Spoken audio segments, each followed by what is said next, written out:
முன்னாள் சென்னை மேயரும் மனிதநேய அறக்கட்டளை நிறுவனருமான சைதை துரைசாமியோட மகன் வெற்றி துரைசாமி.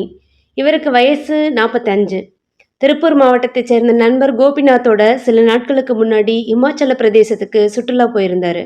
கடந்த 4ஆம் தேதி சாயங்காலம் காசங்நாலா பகுதியில் போய்கிட்டு இருந்தப்போ திடீர்னு கட்டுப்பாட்டை இழந்த அவரோட காரு தடுமாறி சட்லஜ் ஆற்றில் கீழே விழுந்துருச்சு. இந்த விபத்துல கார் ஓட்டுநர் தன்ஜின் சம்பவ இடத்திலேயே உயிரிழந்துட்டாரு. கோபிநாத் படுகாயங்களோட சிகிச்சை பெற்று வர்றாரு.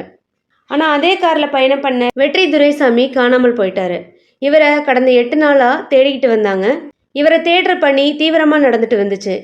ஹிமாச்சல பிரதேஷ் போலீஸார், தேசிய பேரிடர் மீட்பு படையினர், ஸ்கூபா டைவிங் வீரர்கள், அது மட்டும் இல்லாமல் நூற்றுக்கணக்கான உள்ளூர் மக்கள், இவங்க எல்லாரும் சேர்ந்தே இந்த தேடுதல் பணியில் ஈடுபட்டாங்க. இந்த தேடுதல் பணியோட ஒரு பாகமா வெற்றி துரைசாமியோட உயரம் மற்றும் எடை கொண்ட ஒரு பொம்மை பல்வேறு கோணங்கள்ல இருந்து இந்த ஆத்துக்குள்ள தூக்கி எறியப்பட்டுச்சு.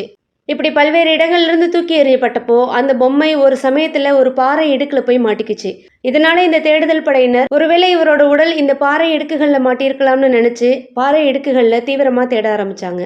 அப்படி தீவிரமா தேடினதுக்கு அப்புறம் தான் 9ஆம் நாள் இந்த வெற்றி துரைசாமியோட உடல் பாறை இடுக்குகள்ல இருந்து, அதாவது அவர் விழுந்த அந்த கார் விபத்துக்குள்ளான இடத்துல இருந்து 3 கிலோமீட்டர் தொலைவில் அவரோட உடல் கண்டெடுக்கப்பட்டிருக்கு.